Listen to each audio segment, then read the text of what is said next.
Voilà. Le candidat à la mairie, Armand. Alors, nous sommes là tout simplement pour constater un état de fait.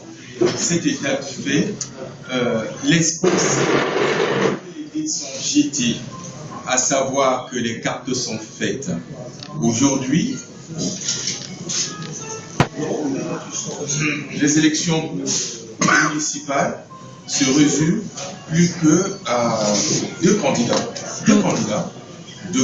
C'est-à-dire qu'aujourd'hui, quand on regarde les choses telles qu'elles se déroulent, on se dit, ah ben, il n'y a plus que deux candidats, les autres n'existent plus. Non, ceci n'est pas la réalité. Ceci n'est pas la réalité, et nous allons vous dire pourquoi ce n'est pas la réalité. On vous dira, parce qu'aujourd'hui, symboliquement, je demande, bien évidemment, avec vous comme témoins les journalistes, avec ceux qui font partie de notre mouvement, avec la société civile strasbourgeoise. Ils vous diront, non, dans ce sens-là, vous le cachez jusqu'à nous allons passer à la symbolique. Cette symbolique consiste, bien évidemment, à renverser la table. Ah ben oui.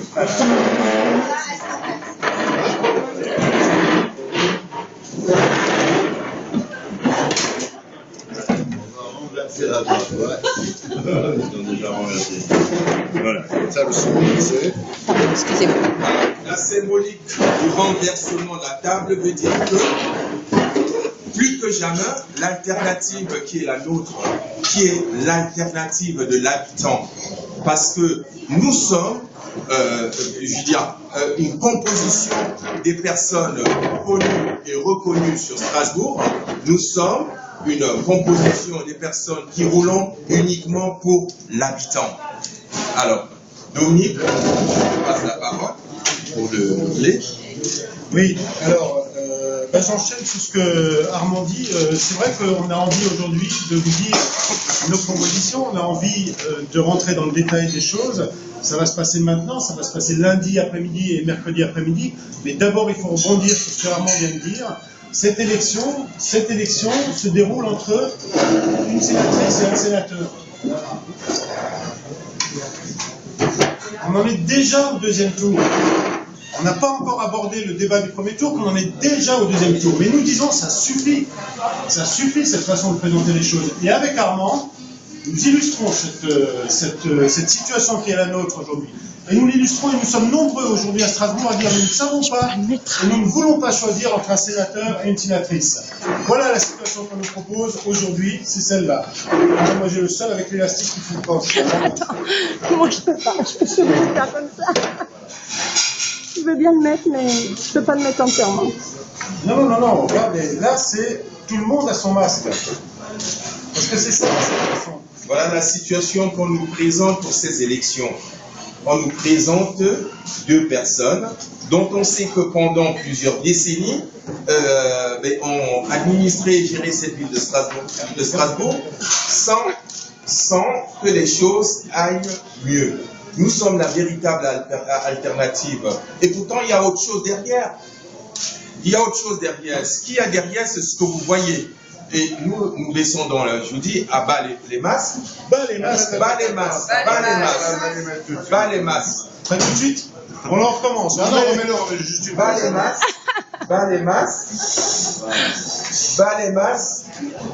On va y arriver. Et bas les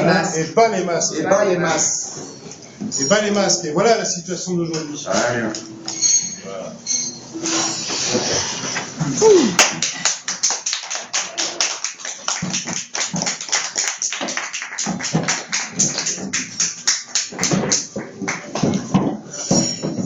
Mais c'est qu'un autre côté, on continue la conférence de presse, les tables restent renversées. Voilà, les tables restent renversées parce qu'il faudrait, et nous allons dire, et vous allez comprendre, il y a les candidats qui ont été invités à la conférence du 20.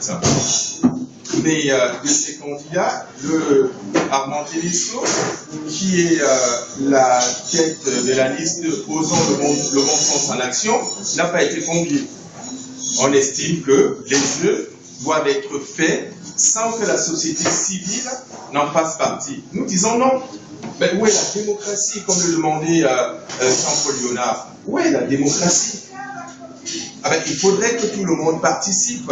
Ben, il faudrait que les uns et les autres soient invités, qu'on puisse débattre sur les questions strasbourgeoises. Nous sommes le mouvement, l'alternative qui vivons la réalité de Strasbourg au quotidien.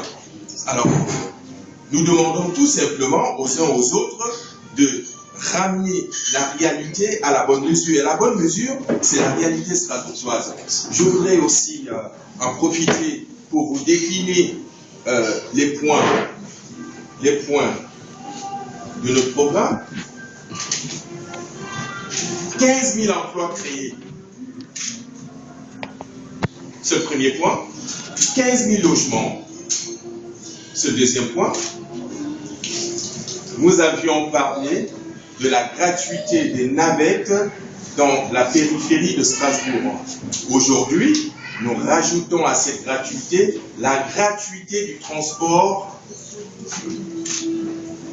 en commun sur toute l'agglomération, tout simplement parce que, vous avez compris, depuis 6 jours, il y a un pic de pollution à Strasbourg. Ce pic de pollution demande qu'il faille prendre des initiatives et rendre des propositions efficaces. Si tout le monde empruntait le transport public, bien évidemment, avec le pic de pollution ne se ferait pas.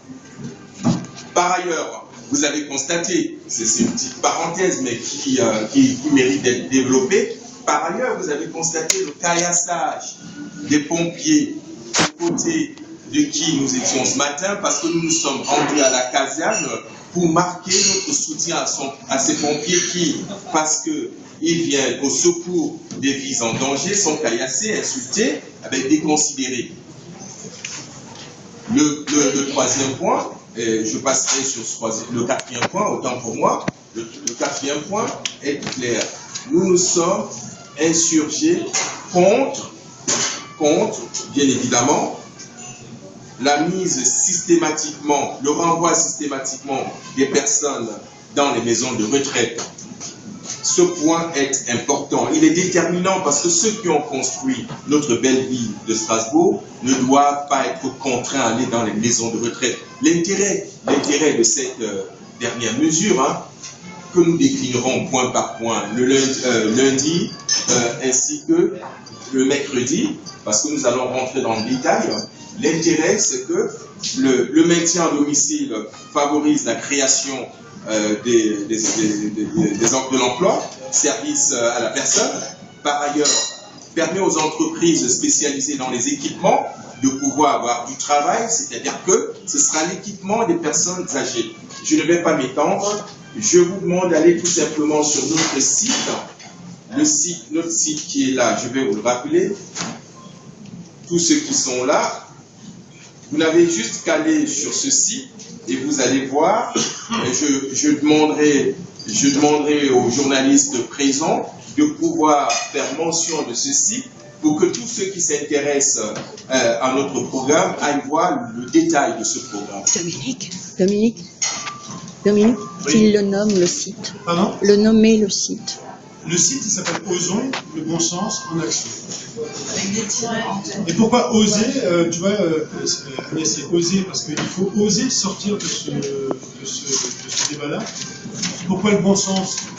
On enchaîne, parce que cette liste, c'est une liste de socio-professionnels, c'est une liste de personnes qui sont tous en situation de travail, sauf ceux d'entre nous qui sont en recherche d'emploi, mais nous sommes derrière la sénatrice et le sénateur qui bloque complètement ce débat. C'est le bon sens, il est là, c'est le nôtre.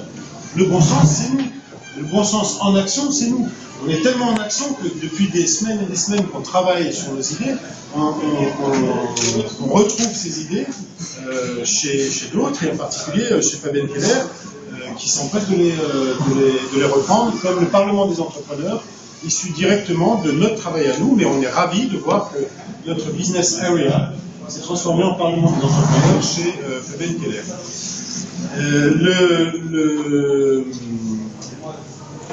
L'objectif de la conférence aujourd'hui, c'est d'être sur un niveau général. On ne va pas rentrer dans les détails parce que c'est bien d'inspirer les autres listes, mais c'est bien aussi de